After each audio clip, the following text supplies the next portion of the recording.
a pro-Palestine group, Rob, if we can go to this, the pro-Palestine group is a video shows these guys. Let me go. It's just a video. There it is.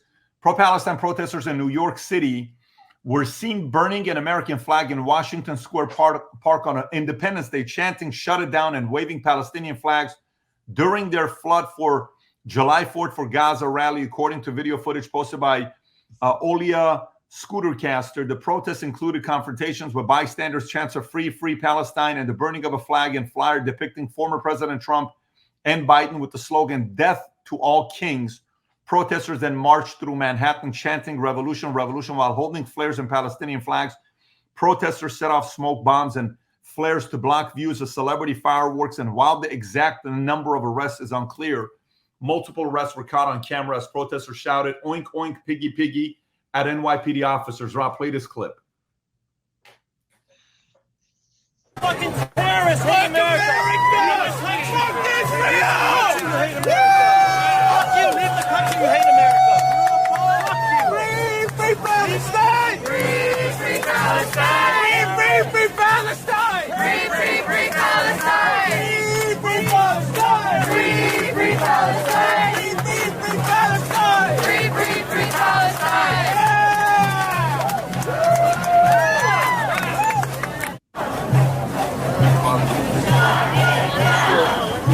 This bothers me watching this. That pisses me off. Yeah, this bothers me watching. Vinny, I'll go to your thoughts on this. I mean, Pat, look where we're going. And yeah, great piggybacking off of the other one. It's civil unrest. It's election year. This is, I'm telling you right now, this is just the starting, like the starter pistol has gone off from the Patriot Front guys to these psychos. It's just ramping up. And I'm telling you right now, you said the first this next 100 and what is it, 20 days, PBD, till the election. You're going to see way more of this. You're going to see way more civil unrest.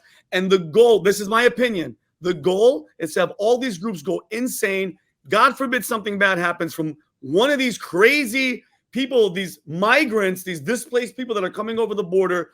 And one of the goals of these people, I think, is going to be to have martial law set in, Pat, because I looked it up. If martial law happens during an election, the sitting president could remain in office. And they say there'll be a bunch of legality problems, and it's not like the left doesn't, control the courts and all the stuff that we're seeing with Trump. I think this is one of their tactics. If their cheating doesn't work, if this whatever's going to happen for them, because I know they're going to try to do it, because obviously we're seeing Trump is the front runner without a shadow of a doubt he's going to win, unless something nefarious happens. But I think this is all just stoking. This is just more options for them to have to shut down the election if they can. That's my opinion. I don't think there's no way, and I've said this before, Pat, they cannot let Trump win, full stop. They can't. They're going to stop. The lawfare is not working. The Russia crap didn't happen. The impeachments don't happen. Nothing can stop this guy because it's all BS.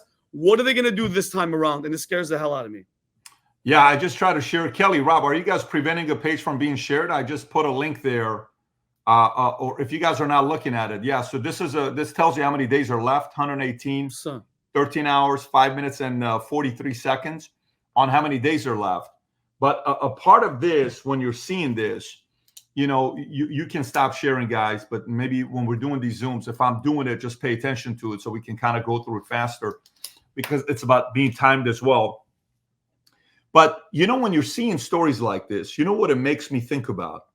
It makes me think about the following. One, is it legal to say death to kings? Is it legal in the streets of New York to say death to kings? We learned it's illegal in the streets of San Francisco for the LGBTQ to walk around with their danglings hanging out and kids seeing it. And the cop said that's legal unless if you masturbate. That was the cop saying it, a female cop. Everything else is okay in San Francisco if you're walking around naked, totally fine. So is it legal in New York for you to walk around and say death to kings and, do all this stuff? Is that legal to do that? That's okay?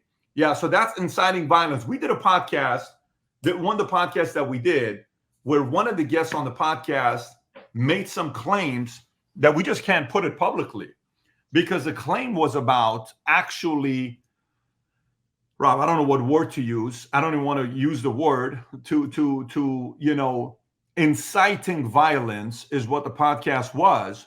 And we had to cut it. We're like, yeah, we can't do that, right? Because that's something that is causing people that maybe they would want to take action. This is what the guy was encouraging the audience to do. That's the part that makes me uncomfortable. And then this is the last question I'll ask you guys. And this is to everybody. I don't care where you're at politically. I don't care where you're at faith-wise. I don't care what religion you're in. You pick and choose. Here's the question we all have to ask ourselves before some people get caught up in, the religions and backgrounds and all this other stuff. I get along with everybody. And I'll continue saying this. I get along with whites, blacks. I always have. You go ask anybody in high school that was friends with me or friends in the military. I get along with everybody. I get along with billionaires. I get along with regular average Joe guys. I get along with whites, Jews, blacks, you name it. Single, divorce, anything. I can have a civil conversation with anybody. But the question you got to ask yourself is, what country attracts the smartest, the brightest, the best talent, and allows the most different types of people to coexist? United A States. country ran by the religion of Islam, a country ran by religion of Judaism, a country ran by religion of Catholicism or Christianity. Which one attracts the most wide range? Which one? Does Sharia law attract people to move there and want to live in a community like that? Does it? And I know a lot of people fall there. And when Adam and I were talking, and he brought up Israel and Jews and Muslims and all this stuff, and he says, so Pat, what do you think about, what's going on with Muslims and Christians and Jews? And this is how I broke down the concept of the criticism Zionists and Jews and all these guys are getting. First of all, I'm a Syrian. Vinny, you're a Syrian. Our community is very much, what's the word I'm looking at? Is it factions like, the church community, political community, the club community, the rich community, the Iraq Syrian, the segregated, very segregated. Yeah. All these different guys, and they're all competing against each other, right? Yeah. And Armenians, Lebanese Armenian, Barskahai, Yerevansi, Lambda, all these different things that they have, right? Guess how Jews are. Jews are Jews. They're united. They're, for the most part, aligned with each other and protective of each other, right? For the most part. Not everybody, but for the most part. Okay. I'd love Assyrians to be that united. I would love Assyrians to be that driven and ambitious where they make it in such high level of political influences that we can get our land back. I'd love it if we can get some land in the middle of Iraq and a small little Syrian country gets started. And how many people live in Israel right now? What's the total population in Israel? Couple million? It's about 10 million. Okay, 10 million. I'd love 10 million. We don't even have 10 million, but I'd love 2 million Assyrians to be living in a Nineveh or somewhere where we get our land back and all the old, historic figures. I'd love that. But we don't have that. Why? Because everybody is kind of divided, right? So we can criticize as much as we want, 9.558 million. We can criticize as much as we want. And then Israel, guess what? Who else has the ability to say, I want to move up and control an industry? Who can say that? Who can do that? Whites can do that. Blacks can do that. Armenians can do that. Persians can do that. Assyrians can do that. Hispanics can do that. Jews can do that. Oh, but Jews did. So what do Jews have that others didn't have? What did they have that others didn't have? What did they have to come up from? Well, even if you go back and if you think about it, they had this and they had that and they had this. Okay. But you think the market's just going to allow anybody to come in and take over Hollywood and entertainment industry? No. It's called dry fire and, being a little bit more frugal with their money to finally eventually have a vision that they're collectively united on. And then boom, they're running entertainment, they're running music, they're running this, they're running that. And by the way, we're the last group that doesn't criticize these guys. I had Maya the other day on the group, the old rapper, Paper Planes, and her ex used to be Benjamin Bronfman, whose father is Edward Bronfman or Edgar Bronfman, who's a multi-billionaire who ran WMG, who God knows how much influence he has over the music industry, but they moved up. Why don't Assyrians do it? Why don't Hispanics do it? Why don't Armenians do it? Why don't blacks do it? Why don't you do it? Hey, a lot of NBAs ran by blacks nowadays, player-wise. Why don't some of these NBA players start saying, let's start buying up teams? Why don't we own 60% of the NBA teams? Do it. That's a good vision, right? What if one day the NBA is led and controlled by a majority of black owners? Awesome. Good for you. It's a vision. We did it. Respect, right? Now, here's the other side, though, where, you know, the Israeli and the Jewish community can get all the criticism they deserve. Here's the part. Weinstein last name. What kind of a last name is it? Jewish. Okay. How about if we go to, what else we got? Epstein. What kind of a last name is it? Jewish. How about if we go to, I don't know, Bronfman? How about if we'll go to, how many names can I give you? So many of them. So then this is what takes place. Once you get power, influence, and money, now how to use that power, influence, and money. Criticize that all day long. So when I asked Mark Epstein, Jeffrey Epstein's brother, and I said, do you think your brother was part of Mossad? I've never had any recollection that he would be a part of Mossad. Oh, really? Yes. I said, let's just say your brother, and there's a clip, Rob. I don't know if you, even if you can pull it up. I don't know if you can pull it up too. You should be able to pull it up. It's somewhere out there where it's like, let's just say your brother had influence and he had these videotapes where he invited all these rich billionaires and political leaders from around the world, Andrew, Clinton, Bush, whoever these people, I'm just making up names, but I know Bush and I know Clinton and Andrew was there. What would happen if he had videotapes of all these billionaires, of all these political people having sex with an underage girl? How valuable would that be to Israel and to Mossad? And he said, well, if we're here to speculate, that would be very valuable. I said, and how much could he get done if he did have things like that? Oh, you can do a lot of stuff with that. Now we can speculate. So if you have all the power now and you use that power to abuse like Weinstein, you use that power to abuse like Epstein, you use that power to destroy people's lives, now you deserve all the heat because you didn't know how to handle all the success and the money and the power. Now we can criticize. But we should be able to entertain both ideas on one end to say, why can't my community go out there and be able to influence an industry? And at the same time and say, and if we get that kind of power, let's make sure we're not bullies, because that's the bully part that happens, right? So this is the part where, what community would you want to live? Would you live in a community and have your kids, if 100% of people in that community are Muslims and they're burning flags like this? Let's just say they did. Would you feel safe in that community? Would you feel safe in a community like Boca Raton where majority of people are Jewish? Would you feel safe living in Beverly Hills where a lot of people are Persian and Armenians? Would you feel safe living in a community where majority are Christians? Would you feel safe living in Bountiful or, I don't know, St. George or Salt Lake City where 41% are Mormons? Which one of these communities would you feel safe raising your kids in? Then you have to legitimately ask the question, why and why not? So then when you do say that and you see the burning of the flags, the moment you burn flags, how often you see legitimate Christians burning American flags? I don't see it. No. How often you see Catholics burning flags?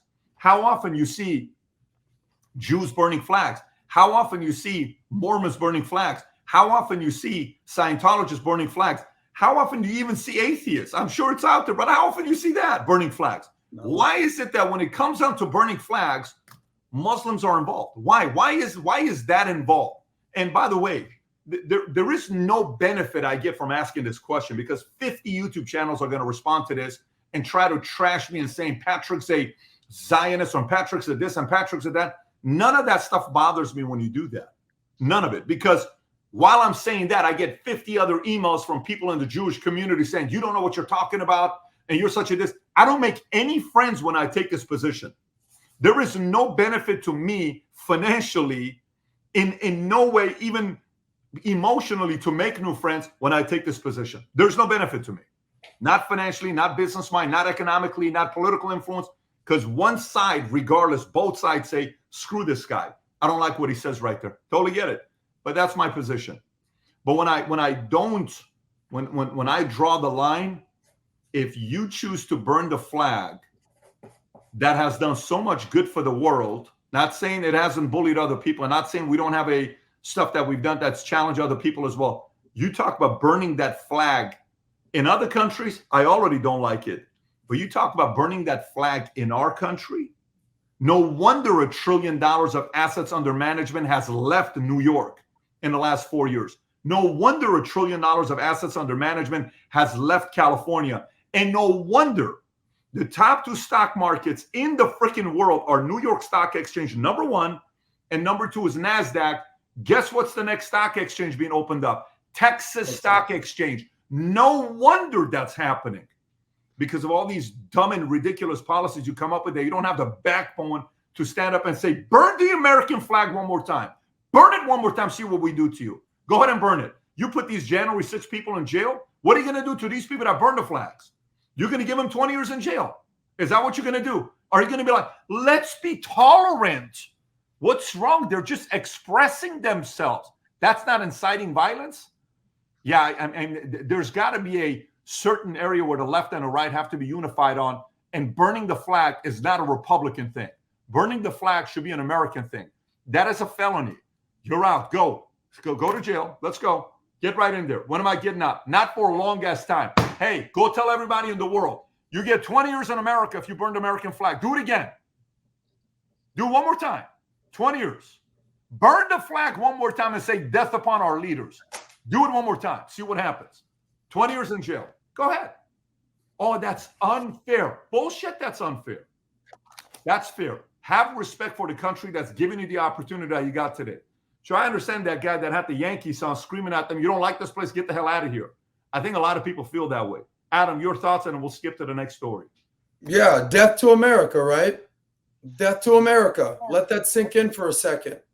You know, when I see people burning the flag, it sickens me. It actually repulses me. And who are these people that are comfortable saying this? So, you know, I say you choose your enemy wisely. The extremists, the radicals, the fanatics, the fundamentalists.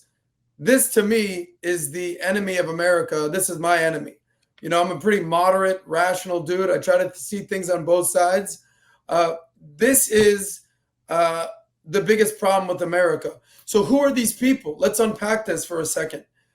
There's 2 types of people that fit into this camp, death to America. So there's the Middle Eastern people who are, for the most part, unless you're in Iran, the Islamic Republic of Iran, which they do there. Pat, you've talked about this. How do they say it? Amba America. How do you say it? Magbar America. Sorry, my Persian ain't what it used to be. But in America or in the West, it's Middle Easterns, Muslims who have fled the Middle East for the West, who are trying to change Western values.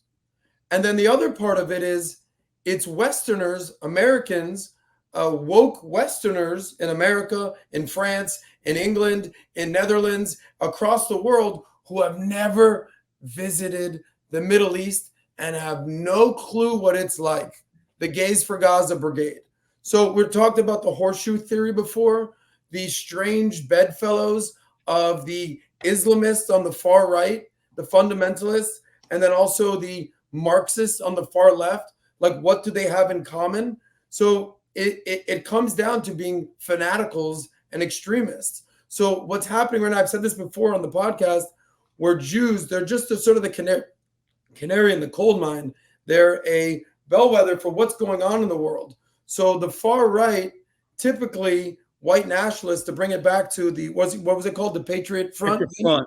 Okay. So, and then the far left, you know, we've always known the far right, the fascists, the Nazis, were the KKK, the neo-Nazis, no fan of the others, right? The Jews. Whereas the far left, we weren't really sure what's going on here. But now what I've said on the podcast is Jews are sort of politically homeless. So the far right, we know what they stand for. The far left, they're being exposed. So bring it back to that guy. Is Trump in bed with the Zionists, or is Trump Hitler? Yeah, I hear it all. Which right, Vinny? Which one is it? You're right. You're right. If you want to take a deeper a step back from America for a second, you see what's going on in Europe. You see that they have a new prime minister in England. You talked about who this new mayor is. The mayor of Brighton, England, Mohammed Azzaduzman, and yeah, they were in the street. Freaking you wouldn't be able to tell it was a city in England. You would think, like Pat said, it was Iran or Pakistan or somewhere. They're bringing Sharia law to the UK. You see what's going on in France. By the way, do you know what's happened in France? Do you understand they just had an election? You know, in 2024, 40% of the world is having elections. This is in the UK, by the way. Brother, that's in Brighton. Look they have knives in their hand, bro. For a second, where do you think that is off the top of your head? So that's not in the Middle East, bro. That's in England. This is coming to a town near you. So this is why you got the guy who's running for prime minister of the Netherlands. I forget his name, with the blonde hair. These guys are isolationists. They're basically saying no mas. It's not what's happening here. You see what's going on in France. Do you know that the Jerusalem Post just wrote an article saying, hey, Jews, it's time to leave France. What? France has, behind Israel, United States, France has one of the top populations of Jews in the world. Germany, UK, Canada. You know, he said it's time to leave because do you know that Jews were forced to vote for Marine Le Pen's far-right party? Yeah, Lieberman calls on French Jews to flee Israel after far-left victory. But Marine Le Pen, who has traditionally been almost like a Nazi-esque type party in France, the Jews were forced to vote for them. It's sort of the Patriot Front of France, because the far left has been so extreme with this. But what's my point? It's not just, and I don't want to make this about, well, Muslims are bad. It's a certain type of mentality. So it's, Sunni versus Shia PBD. We've talked about this before. Do you know that Saudi is in the process of having an agreement with Israel? Israel's already has agreements with Jordan, with Egypt, with Sudan, with Bahrain, with the UAE. This is sort of the first world democratic, almost minded step into reality, modernity, Arab world versus the people who are fundamentalists living in the past and are really, really ready to have death to America, death to Israel, anyone that has Judeo-Christian Western values. So we're going to see how it plays out, but it's about to get real ugly. But by the way, have you, Tom, I just looked up right now, what states is it illegal to burn a flag? And if you look it up, currently flag burning is not illegal in the United States. The Supreme Court of the United States, in its decision from 1969, has ruled that burning of the flag is protected by the First Amendment. And even people were asking the question, the New York state laws question made it illegal to mutilate the face or cast contempt either by words or act on the U.S. flag. But, for the most part, even recently in November, there was a ruling where the Supreme Court voted no, burning the flag is not illegal. It's not a felony. And the Johnson 491 U.S. 397 is a landmark decision by the Supreme Court of U.S. in which court held 5-4 that the burning of the flag, 1989, who was president? Reagan was president in 89, right? So in 1989, Supreme Court, I'd love to know what the side of the Supreme Court was. 89 is Bush or 89 is Bush. You're right. Yeah. That burning of the U.S. flag was protected speech under the First Amendment to the U.S. Constitution, as doing so counts as symbolic speech and political speech. And this was the Texas versus Johnson. Activist Gregory Lee Johnson. Rob, I don't know if you have this up or not for the audience to see. Gregory Lee Johnson was convicted for burning an American flag during a protest in 1984 Republican National Convention in Dallas, was fined $2,000 and sentenced to 1 year in jail in accordance to the Texas law. Justice William Brennan wrote for the 5-justice majority that Johnson's flag burning was protected under freedom of speech. The ruling invalidated prohibitions of desecrating the American flag, which at the time was enforced by 48 out of 50 laws. The ruling was unpopular with the general public and lawmakers, and President Bush calling flag burning dead wrong. The ruling was challenged by Congress, which passed the Flag Protection Act later that year, making flag desecration a federal crime. So I don't know. But PBD, if you think about it, Pat, in New York, this happened in New York, right? New York State Environmental Conservation Law, Section 215, prohibits the open burning of open household trash or other materials in public. Just setting a fire to anything in public is illegal. You can't just start a freaking fire, even if it's something small. You're burning something, it's environment, and then local ordinance cites that New York City have additional regulations that restrict open fires and requires permits from the fire department. I don't think these people have permits just to burn anything. God forbid that fire somehow, because there was one time where it hit a guy's shirt and his shirt caught on fire. If that causes a death, then they're going to have a whole lot of litany of freaking problems on their hands. So besides the flag, it's illegal to do it. You shouldn't be burning shit in public regardless, unless you have a permit, and they're just doing it willy-nilly. So. And to bring this back to Trump for a second, and I want to get Tom's thoughts as well, so I'll be quick. You remember in the debate, Trump versus Biden, do you remember what happened when the Israel part came out when Trump said to speak? Trump unequivocally said, yeah, I stand with the democracy, Israel, who isn't shouting death to America. And what did he say to Biden? He goes, this guy's basically a Palestinian, but not the good kind, because they'll kill him too. Yeah. And he called him out right there. And he said, by the way, why is this all happening? Because Biden gave how many $1 billion, $6 billion, $10 billion to the Islamic Republic of Iran so they can sow chaos all over the Middle East and all over the world. So thank you, Joe Biden, for giving them and providing them the aid to fund Hamas, Hezbollah, and the Houthi rebels the United States Navy is now fighting in the Red Sea. Yeah, is this the clip? Go ahead. Play the clip, Rob. As far as Israel and Hamas, Israel's the one that wants to go. He said the only one that wants to keep going is Hamas. Actually, Israel is the one, and you should let him go and let him finish the job. He doesn't want to do it. He's become like a Palestinian, but they don't like him because he's a very bad Palestinian. He's a weak one. By the way, check this out. Check this out. So I'm actually more curious now the more I'm looking into this. Watch this. So this is, I'm sharing the screen, Rob, just so you know. Okay. Here is, let me go to the page so I can zoom in. Can you guys see it, or is it too small? A little bit too small. Okay, how about now? I can see it. Flag desecration by countries. In which countries it's legal and which countries it's not. Flag desecration legal? No, you can't do it. 5 to 10 year imprisonment, Algeria. Wow. Argentina, 4 years. Australia is okay. Austria, no, 6 months. Belgium is fine. Brazil and Bulgaria, you cannot do it, right? Canada, it's legal. Chile, China, Croatia, no, up to 3 years in jail. Even in Croatia, 1 year in jail. Denmark, Egypt, Ethiopia, Finland, France, Germany, Greece, Hungary, India, Indonesia, Iran, no. Okay, fine up to $30,000, 2 years in jail, 6 months in jail, 3 years in jail, 1 year in jail, 5 years in jail. Ireland is fine. Israel and Italy, 2 years in jail in Italy, 3 years in Israel. Japan, yes. Kazakhstan, Borat would be furious with this 2 years imprisonment. Lithuania, South Korea, Malaysia, Mexico, no. Netherlands is fine. New Zealand, no. $5,000 fine. Norway is fine. Pakistan, no. Philippines, Poland, no. Romania is fine. Russia, 1 year jail. Samoa, 6 months. Saudi Arabia, 1 year. Singapore, 6 months.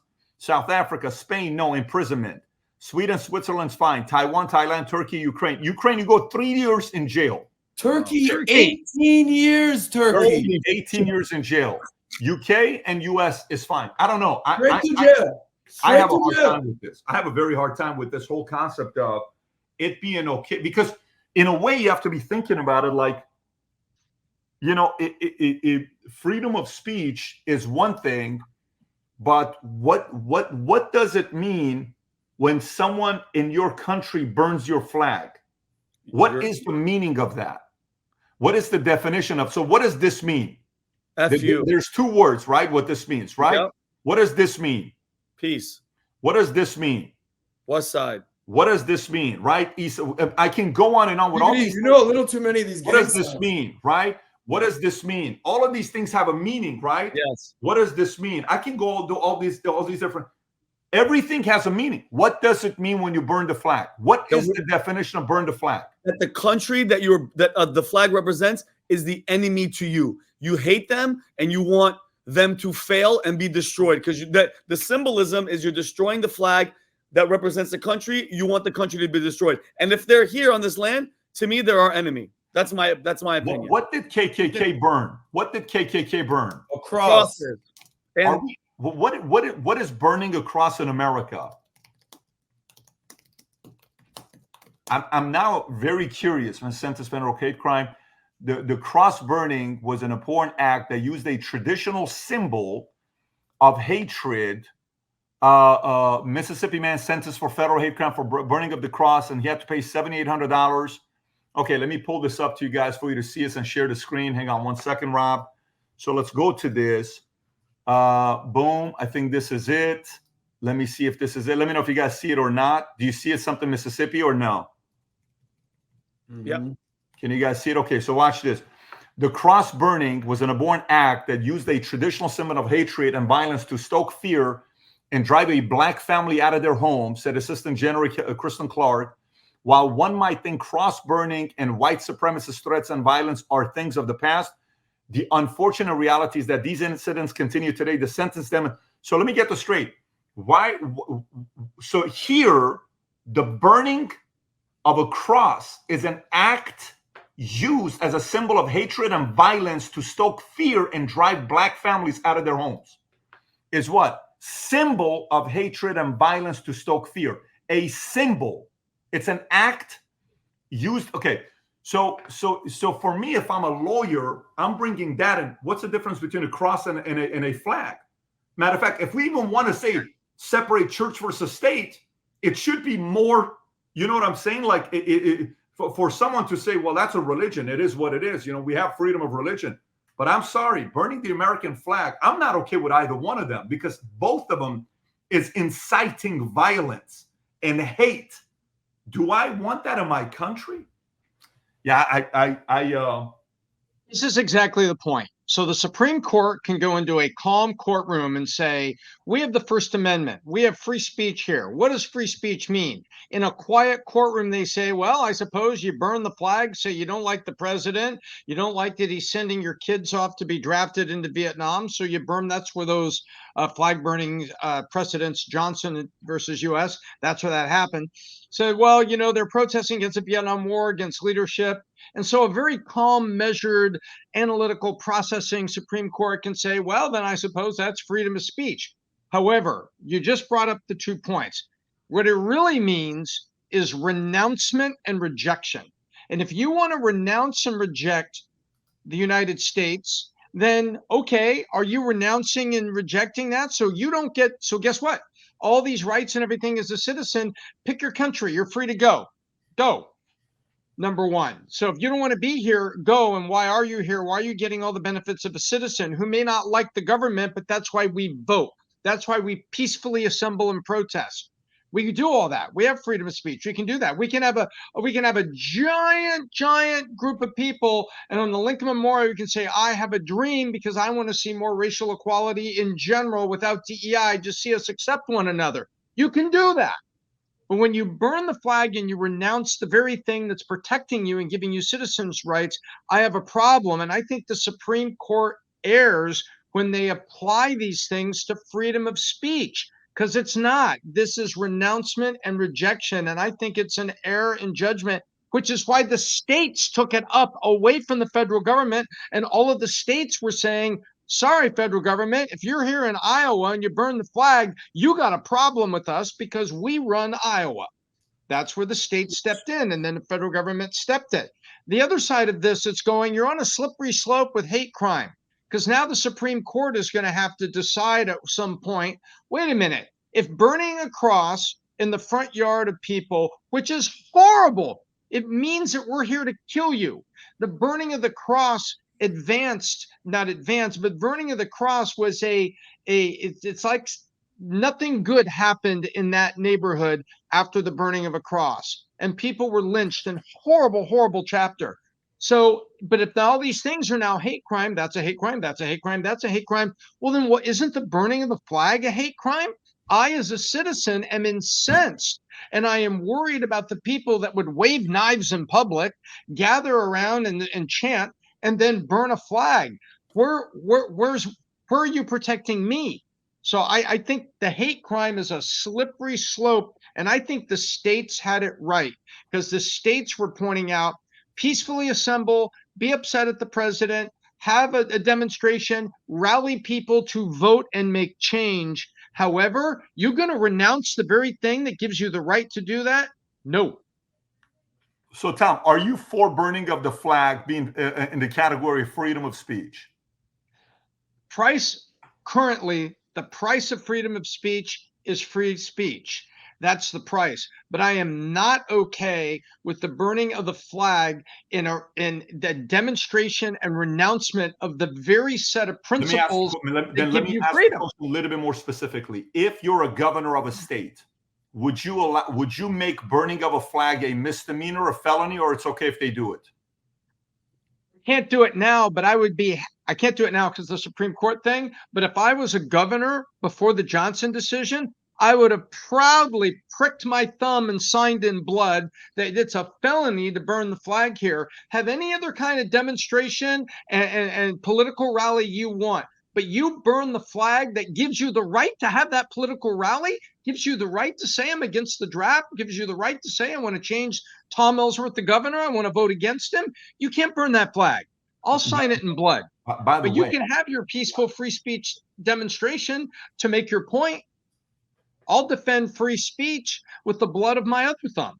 But you're not gonna reject the very set of principles that gives you the life you have. Yeah, sorry. And by the way, I'm not even for burning any flag in America. Like I'm not for burning the Russian flag. I'm not for burning the Chinese. I'm not for burning any of the flags. I'm just not for it. And you know what's funny though? Not really funny. So 5,400 people voted in the last 20 minutes for should prosecutors burning the American flag be sentenced to jail. A third said no. 34% said no. 66% said yes. In our audience, for 34% to say no, a big chunk of that, these are reasonable people. Why would their argument be for it not to be not to be sentenced to jail? I would be very curious to know, because for me, I think anytime that video is shown, it inspires people who are not someone that's maybe knows the entire story for emotionally to be inspired to do the same. It doesn't produce the right type of behavior. Like a lot of times when these guys are being asked during protests and they're like, so you said free Palestine. Yes. Gays for Gaza. Yes. What does that mean to you, free Palestine? I don't know, Mary. What does it mean to you? Honestly, I don't even know why we're here for protesting. Yeah, I remember that. Yeah. River to the sea. Yeah. So to me, it brings those people, and sometimes the people that do dumb things are the people that have no clue what the hell is going on. They're just coming because it's like, hey, you ever seen the study that they did? They hired 50 people, focus group, for 3 hours to stand around a bookstore. And they paid them $100, whatever the amount was, for 3 hours for you to stand next to a bookstore, line outside of a bookstore. And for 3 hours, you have to do that. By the end of the 3 hours, there was 300 people standing in line. And they asked them, they said, so they went and interviewed the other 250 people. Why are you in line? Oh, I'm assuming I'm going to get a signed copy of a book, or if 50 people are standing here, I'm assuming there's something that's going to be given away. So I'm interested as well. So let me get this straight. You have no idea I have no idea what's going on here, but I'm in line. See, the 250 fell for the 50 because if 50 people are doing it, must be a good idea. So I don't know. I don't know. We'll leave it at that for what it is. So there's a movie coming out this summer everybody's looking forward to. It's the Ronald Reagan movie, played by Dennis Quaid. That movie comes out August 30th. But how would you like to do a private screening of the movie on August 2nd, 4 weeks before the movie comes out, and after you watch the movie, right afterwards, 30 minutes later, Dennis Quaid comes out and does a live podcast, and you're sitting there watching him, the podcast. Right next to me, we'll have a conversation with him. Big Hollywood name actor, all these movies he's been in. It's going to be a very unique experience. So if you want to be a part of it, all you got to do is go to 5990live.com. There's 3 tiers of tickets. General tickets, $100. Premier, $250. VIP, $500. The VIP people will not only be able to take a picture with Dennis afterwards, but you'll also go to the cigar lounge afterwards with me. I'll be there. A couple of our friends will be there. So if you want to be a part of it, click on the link above below or go to 5990 Live, get registered. We'll see you there on August 2nd, 5 p.m. in Fort Lauderdale. So if you like this clip and you want to watch another one, click right here. And if you want to watch the entire podcast, click right here.